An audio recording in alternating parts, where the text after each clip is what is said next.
Mapema siku ya leo, taarifa kubwa ambayo imetokea Mashariki ya Kati ni taarifa ambazo jeshi la Israel limeripoti kwamba limemuondoa ama kumuua kamanda wa majeshi ya Irani ambaye ni Ali Larijani. Pengine hasa Kombo, taarifa hizi ziko vipi hapa, zina ukweli gani? Ni kweli kwamba kuna taarifa zinazosambaa kuhusiana na kuuawa kwa aliyekuwa mkuu wa baraza la usalama pale nchini Irani, bwana Ali Larijani, ambaye inasemekana kuwa ni kiongozi imara ama kiongozi mkubwa mwenye ushawishi hasa kwa upande huo wa ulinzi, na vile vile kuna kamanda mwingine wa kikosi cha Siji ama Saji kama sijakosea, naye anaonekana kuwa ameuawa kulingana na taarifa ambazo zimetolewa na Israeli. Kumbuke kuwa Ali Larijani ameshawahi kuwekwa vikwazo vile vile na Marekani ama mataifa ya magharibi, na katika ile donge nono ambayo ilitangazwa majuzi na Trump ama na Marekani kuhusiana na atakayewezesha kumpata Mujitaba Ali Khamenei taarifa zake, basi naye Ali Larijani alijumuishwa humo kwamba yote ambaye atafanikiwa kutoa taarifa ambazo zinamhusu yeye basi atapata zawadi nono. Na vile vile hata waziri wa ulinzi wa Israel Katz alisema kuwa tumemuua bwana Ali Larijani bure, yani kwa free, bila kutoa pesa kama vile ambavyo iliahidiwa na Marekani. Ila kwa upande mwingine kama dakika 20 nyuma kuna taarifa ambazo zinasambaa kuwa Ali Larijani ameposti kwenye akaunti yake ya X pamoja na Telegram akiandika baadhi ya mambo, miongoni mwa mambo akisema kuwa rehema na baraka za Mwenyezi Mungu zitaendelea kuwa juu yetu katika hii njia ambayo tumeichagua. Kwa hiyo bado kuna mkanganyiko wa taarifa ambazo zinaendelea kusambaa, ingawa vile vile kwa ujumla Irani pia hawaja confirm hicho ambacho kinasemwa na Israeli ama na vyombo vingi kuhusiana na kuuawa kwa Ali Larijani, licha yeye hivi punde kuonekana akiposti kwenye akaunti yake.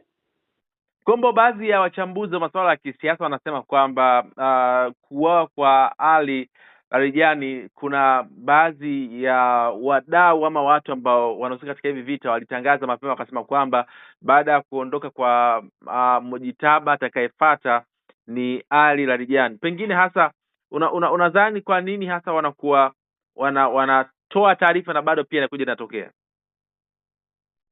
Kama nilivyosema, Israeli na Marekani ni miongoni mwa watu wana ujasusi mkubwa ama intelligence kubwa, na vile vile kuna kiongozi mmoja alishawahi kusema kwamba Israeli na Marekani huwa wana survive ama wanafanikisha kwenye mambo yao kutokana na wasaliti kwenye nchi hizo husika ambazo wanazishambulia ama ambazo wanaziingia kwenye migogoro. Yaani kwamba Israeli ama Marekani inatumia nguvu kubwa sana kwenye kuwashawishi wale watu wakubwa ambao wanaendesha serikali nyingi, ambazo hasa zile ambazo wanataka kuzivamia ama kuziangusha. Kwa hiyo ndio maana unaona miongoni mwa mambo mengi ambayo anayasema ni kweli anakuja kutokea kwa sababu washachora mchoro, na mara nyingi huwa wanatumia pesa kwa sababu hakuna karama nyingine ambayo unaweza kumnunua msaliti zaidi ya pesa. Kwa hiyo kwa maana haya yote anaweza kufanikiwa.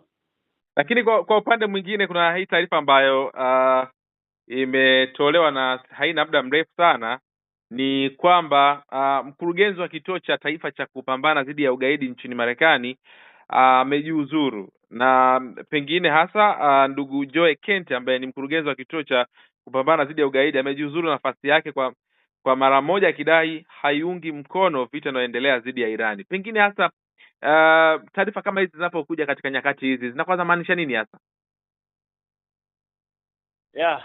Kama nilivyokuambia kipindi tunaanza haya uchambuzi ama huu uchambuzi kwamba kuna mpasuko ndani ya serikali ya Marekani na kwenye nyanja mbalimbali pale Marekani kuhusiana na kile ambacho kimefanywa na Trump kwamba hakushauriana na watu ambao ama akiwemo bunge na watu wengine ambao wanahusika kwa kiasi kikubwa kwenye mambo haya ya kivita. Kwa hiyo wengi walikuwa hawajakubaliana na kile ambacho wamekifanya.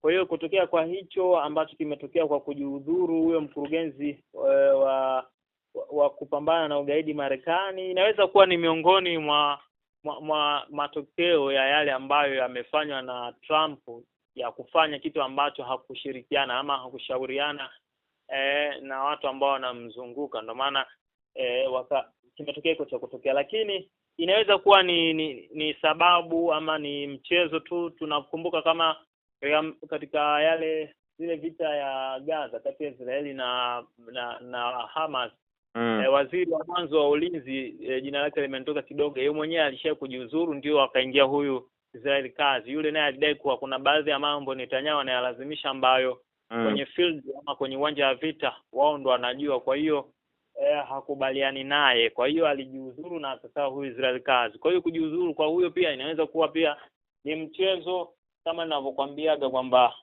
huwa wanafanya jambo na kisha wanachagua watu wa verify na watu wa kulipinga, ili mradi kusikuwepo na minong'ono mingi katika jamii hasa. Kombo, asante.